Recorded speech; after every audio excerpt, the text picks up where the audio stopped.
Entré a casa antes de lo habitual. La tarde estaba quieta, demasiado quieta, como si las paredes supieran algo que yo aún no. Dejé el bolso sobre la mesa, me quité los zapatos sin hacer ruido y caminé por el pasillo. Desde nuestra habitación llegaba un murmullo extraño, una mezcla de risas bajas y respiraciones contenidas. No era una discusión, tampoco un silencio. Era otra cosa, algo que no pertenecía a mi hogar. Abrí la puerta despacio. Lo que vi no se puede contar con palabras directas, no las necesito. Mi marido, el hombre con el que había compartido planes, mañanas y promesas, no estaba solo. Dos mujeres desconocidas ocupaban el espacio que yo creía íntimo y seguro. Sus miradas se cruzaron con la mía por un segundo que pareció eterno. Nadie gritó. Nadie se movió. El tiempo se estiró como un hilo a punto de romperse. No sentí el golpe que siempre imaginé. No hubo lágrimas inmediatas ni un temblor en las manos. Lo primero fue el frío, una claridad extraña que me recorrió por dentro. Comprendí, en ese instante, que llevaba meses ignorando señales, frases cortas, ausencias disfrazadas de cansancio. Todo encajó con una calma que me asustó más que la escena frente a mí. Ellos esperaban mi reacción. Yo respiré hondo. Pensé en mis 27 años, en todo lo que aún no había vivido, en lo fácil que es obedecer el papel que otros esperan de ti, la mujer que huye, la esposa herida que cierra la puerta. Pero mis pies no se movieron hacia atrás. Di un paso adelante. No fue un gesto de debilidad ni de rabia. Fue curiosidad. Fue la necesidad de entender por qué el deseo, cuando se oculta, se convierte en una grieta tan grande. Observé sin juzgar, escuché sin hablar. En el aire había tensión, pero también una verdad desnuda que nunca había tenido lugar en nuestras conversaciones.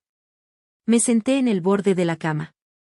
Sentí las miradas sobre mí, la sorpresa, la duda. Nadie se atrevía a decir nada, y yo tampoco. En ese silencio entendí que no siempre somos víctimas o culpables, a veces solo somos testigos de nuestras propias decisiones tardías. Recordé la mujer que fui al casarme, segura de que el amor bastaba para cerrar todas las puertas. Recordé también las veces que callé lo que deseaba por no incomodar. Allí, en nuestra habitación, comprendí que el mayor engaño no había sido esa tarde, sino todos los días en los que fingimos no vernos de verdad. No me levanté. No salí corriendo. Permanecí. Y esa elección, tan simple y tan incomprensible para otros, cambió el rumbo de todo. Porque cuando decides no huir, te enfrentas a respuestas que no sabías que estabas buscando. Y mientras el aire seguía cargado de aquello que no se nombra, supe que nada volvería a ser igual, y que lo más difícil aún estaba por venir. El silencio empezó a pesar más que cualquier palabra. Mi presencia había cambiado el ritmo de la habitación, como si alguien hubiera abierto una ventana invisible. Me di cuenta de que todos contenían la respiración, esperando una orden que no iba a llegar. Yo tampoco sabía qué hacer exactamente, solo sabía que no quería fingir otra vez. Me levanté despacio y cerré la puerta. No con rabia, sino con cuidado. Ese gesto simple dejó claro que nadie iba a huir. Me apoyé en la pared y los observé con una atención nueva, distinta. No era vigilancia ni reproche. Era una forma de mirarme a mí misma reflejada en una escena que nunca imaginé vivir. Pensé en lo que nos habían enseñado sobre el amor, que es recto, ordenado, silencioso. Pero allí, en el desorden, había una sinceridad incómoda. No sentí orgullo ni humillación, sentí una curiosa libertad, como si por primera vez no tuviera que elegir el papel correcto. Mis manos dejaron de temblar. Di otro paso, no hacia él, sino hacia mí. Comprendí que lo que estaba en juego no era una traición concreta, sino mi capacidad de decidir sin pedir permiso. Mi marido me miró con una mezcla de culpa y alivio. Yo no respondí a esa mirada, no quería ocupar ese lugar. Me senté de nuevo, esta vez más cerca, y hablé por fin, con una voz que no reconocí al principio por lo firme que sonaba. No pedí explicaciones ni hice promesas. Dije algo sencillo, casi banal, y al hacerlo sentí que el peso se repartía de otro modo. Las palabras no describieron lo que ocurría, describieron lo que yo necesitaba. El tiempo volvió a estirarse. La escena dejó de ser ajena y empezó a ser mía, no por posesión, sino por presencia. Entendí que participar no siempre significa actuar, a veces es mirar sin mentirse, aceptar sin rendirse. El aire se llenó de una cercanía distinta, menos urgente y más consciente. Recordé a mi madre diciendo que la dignidad se pierde en un segundo. Yo descubrí que también puede encontrarse en los lugares más inesperados. No era una victoria ni una derrota. Era un cruce de caminos, y yo había decidido no cerrar los ojos. Cuando todo se calmó, no hubo aplausos ni finales claros. Solo un cansancio suave y una lucidez nueva. Me levanté, abrí la puerta y dejé que el pasillo volviera a recibirnos. Nadie me siguió de inmediato. Tampoco me fui del todo. Esa noche dormí poco. Pensé mucho. Supe que lo ocurrido no se quedaría encerrado en esa habitación, y que las verdaderas decisiones aún estaban pendientes.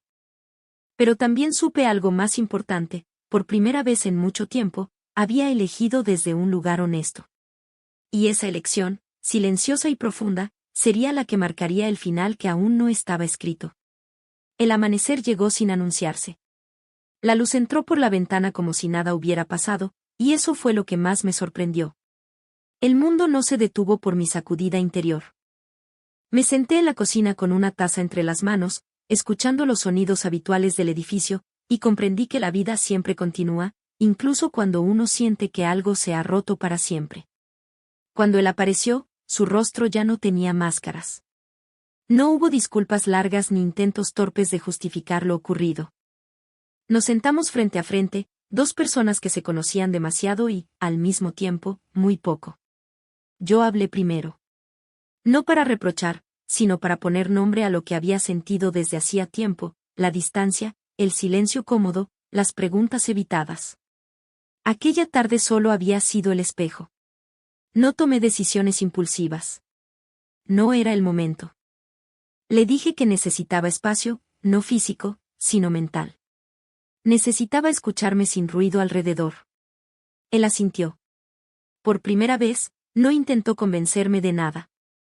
Entendí entonces que algunas verdades solo aparecen cuando ya no queda nada que defender. Pasaron los días. Caminé mucho, pensé aún más.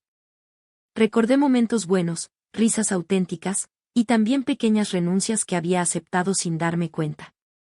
Comprendí que un matrimonio no se rompe en una noche, se desgasta en el silencio compartido. Lo ocurrido había sido un punto final, pero también un punto de partida. No sentí vergüenza al recordar mi reacción. Tampoco orgullo. Sentí coherencia.